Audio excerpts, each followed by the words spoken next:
What do your nightmares look like? A lost episode of Cardcaptor Sakura or Sailor Moon, perhaps? One that's twisted and mortifying, a surreal symphony of shapes and sounds as you're relentlessly hunted? That'd be a pretty crazy dream, right?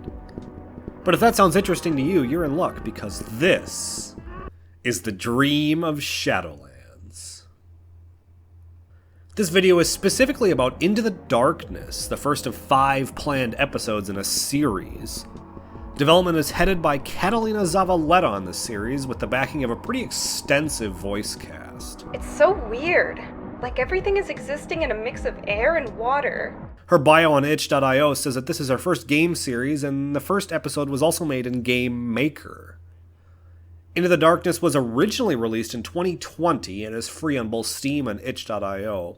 I'll talk more about this in a bit, but it pretty clearly draws inspiration from 90s anime, as well as the 2D Legend of Zelda games and indie RPG Maker horror, and I would say it uses those influences pretty well.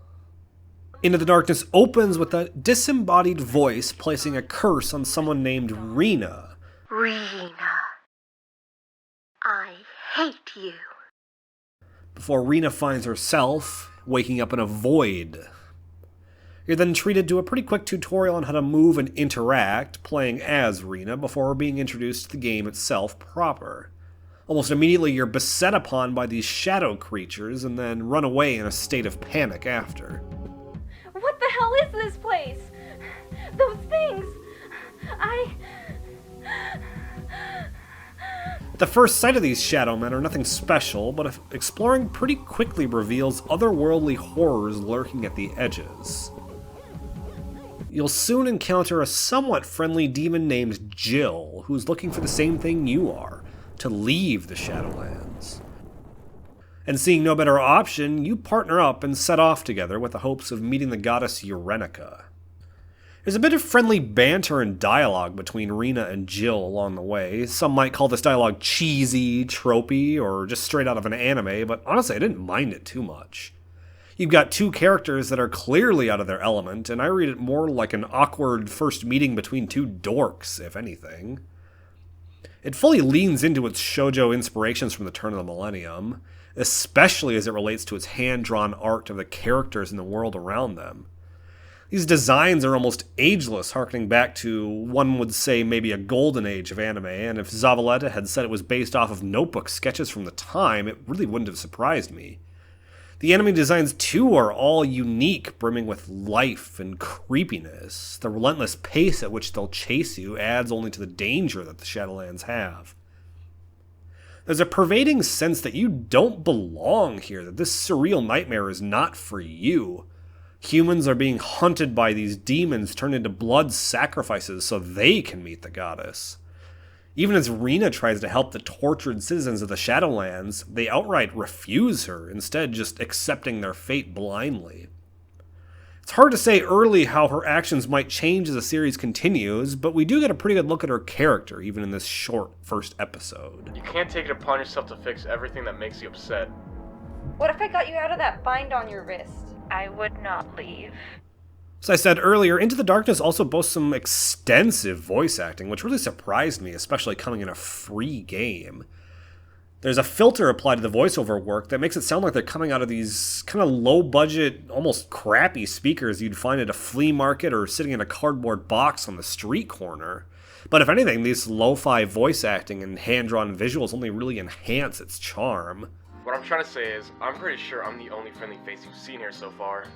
You should consider yourself lucky, small fry. Some humans don't even see one at all. If you're what's considered a friendly face wherever we are, this must be worse than I thought. It's not aiming for the low-poly PS1 retro aesthetic that's kind of in vogue at the moment, but it's more evocative, really, of the homebrewed JRPG scene, and there's a strange sense of nostalgia here, as though you've kind of stumbled across a long-dead forum and projects that come from its community. There's this filter applied to the game, too, that's maybe best described as kind of a mix of CRT, RGB pixelization, and like a screen door effect. I think the developer was aiming to capture the feeling of watching anime on the 90s on a TV that was kind of older in general. To be clear, I don't really think this is a bad thing. If anything, it just adds character, and there's been a lot of care and direction taken here, and it really shows.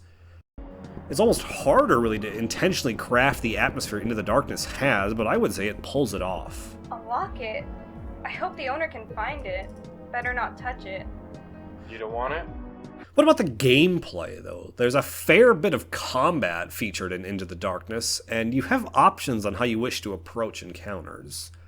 You can remain in the top-down perspective, attacking enemies at a distance, which is safer, but you do less damage to them. Alternatively, you can dash and attack into enemies, and that triggers a sequence of well-timed button presses. Each enemy that you can enter this mode in requires different inputs to damage them, which keeps the combat from getting stale. I didn't mind the patterns, but I did mind the fact that it was kind of hard to trigger the first person battling itself. Sometimes you'll just end up dashing into enemies and take damage without really doing any to them in return. You can use Jill to stun enemies, which is nice for setting up encounters, but you can always just avoid encounters too if you're good enough at just dashing around them. Outside of combat, though, Into the Darkness makes pretty heavy use of puzzles, which I appreciated. It features a cipher wheel pretty frequently that you encounter fairly early on that you'll have to use to solve multiple riddles. None of the puzzles or these riddles are particularly challenging, but there's something about having to physically write down these translated codes in a notebook here in order to progress. It makes the game feel more authentic, if that makes sense. You, the player, are physically solving mysteries at the same time Rena is, unlocking more information about the world around you. And not every cipher you see is related to a puzzle. Sometimes it's just a message left by the demons for one another. In any case, the puzzles are pretty well integrated with the gameplay and the environment. Sometimes you'll have to pick up on visual clues left behind too in order to progress. But thinking about it, I just kind of really like things like the Dream of Shadowlands. That is to say, like these passion projects that are offered up for free online, just waiting to be discovered. Games that the creator doesn't intend to make money off of, at least not initially, and ones that were powered by the work of friends, volunteers, free tutorials online. There's countless invisible hands at work here. It's kind of hard to review these games in a traditional sense, which isn't really what I'm aiming for to begin with, but it just feels wrong to just slap a score on it somehow, a 1 out of 5 or a 7 out of 5 or whatever.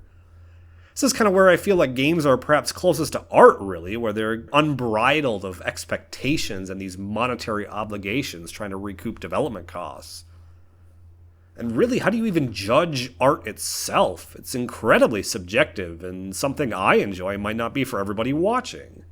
It's part of why I started making these videos in the first place, because I just love video games and wanted to show them off to others. I have this massive Steam library that I've acquired over the past 15 years or so. Some of these games I have are these student projects that are more just intended to be passed amongst friends and just by chance happen to get noticed by the general public or picked up by a publisher. Other times it's a form of very personal, very intense self-expression, the result of kind of these countless hours of learning, toil, and struggle by these solitary developers. Maybe sometimes just a game development thesis, or perhaps just a way to show off everything they've learned. And the latter here is kind of where I feel like Into the Darkness lies. Zavaleta has clear aptitude for traditional 2D animation and arts and crafts. I don't really know how long she's been at it, practicing her skills, but something like this doesn't really come about overnight, I feel. Rather, this is more the result of years of practice and appreciation for the medium.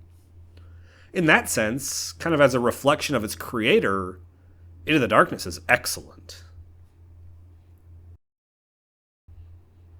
In case I haven't really made it abundantly clear, I absolutely recommend checking out The Dream of Shadowlands if indie horror is your thing at all, or if you like 90s anime. As I said earlier, Episode 1, Into the Darkness, is free on both Steam and itch.io. I estimate it takes about 2 hours to complete the first chapter, depending on how fast you can solve the puzzles and how good you are at the combat. And after completing the first episode, I went ahead and purchased the second, The Corpse of the Labyrinth. I just want to see more from this developer in the series, and I don't really mind funding indie games, especially ones that I vibe with so well. Into the Darkness oozes style and creativity in a fantastic blend of traditional art and modern game development techniques. And I just hope to see it continue. Hey, so anyway, sorry to keep rambling. I've tired myself out plenty. I'll get some sleep. Thanks for watching. Take care of yourself, and we'll see you next time.